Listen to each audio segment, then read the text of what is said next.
नमस्कार।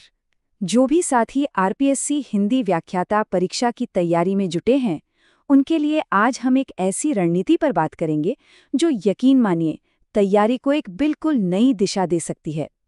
तो चलिए साथ मिलकर एक ऐसा मजबूत रोडमैप बनाते हैं जो जीत की तरफ ले जाए। शुरुआत इस बहुत ही शक्तिशाली विचार के साथ करते हैं। देखिए, कोई भी बड़ी परीक्षा पास करना ना वो सिर्फ मेहनत का खेल नहीं है। उसके लिए हिम्मत चाहिए और उससे भी ज्यादा एक सही दिशा की जरूरत होती है। ये बात गांठ बांध लेनी है। तो ठीक है, सबसे पहले उस मुद्दे पर आते हैं जो इस वक्त सबसे बड़ी चुनौती बना हुआ है। हम सब जानते हैं वो क्या है? जी हाँ, बदला हुआ सिलेबस। और एक बात तो बिल्कुल साफ समझ लेनी चाहिए, वो जो पुराने तरीके थे ना कि कोई भी सामान्य किताब उठा ली और पढ़ लिया, अब वो काम नहीं करने वाले।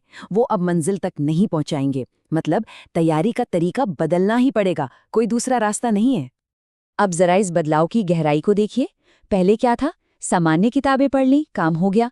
लेकिन अब खेल बदल चुका है। अब तो नए टॉपिक्स की गहरी समझ चाहिए और साथ में चाहिए फोकस्ड प्रैक्टिस। तो ये सिर्फ सिलेबस का बदलाव नहीं है, ये तैयारी करने की पूरी सोच का बदलाव है। तो सवाल ये उठता है कि इस नई चुनौती से निपटा कैसे जाए। इसका जवाब बड़ा दिलचस्प है।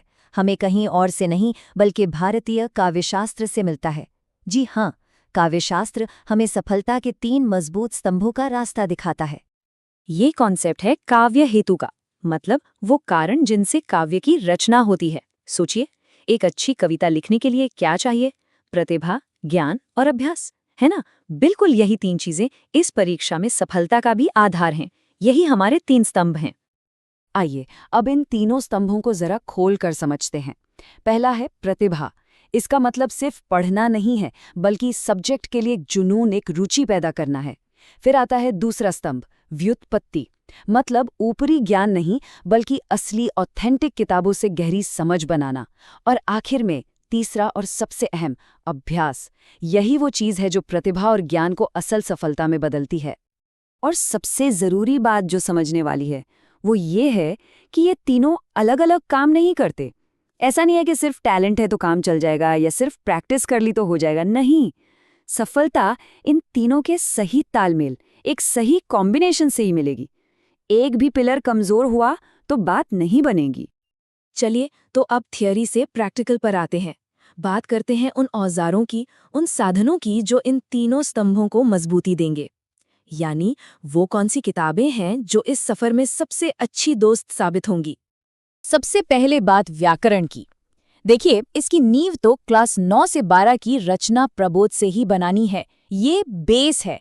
और जब ये बेस मजबूत हो जाए तो फिर डॉक्टर सोहनदान चारण, वासुदेव नंदन प्रसाद और हरदेव बिहारी जी की किताबें हैं जो इस विषय पर पकड़ को एकदम पक्का कर देंगी।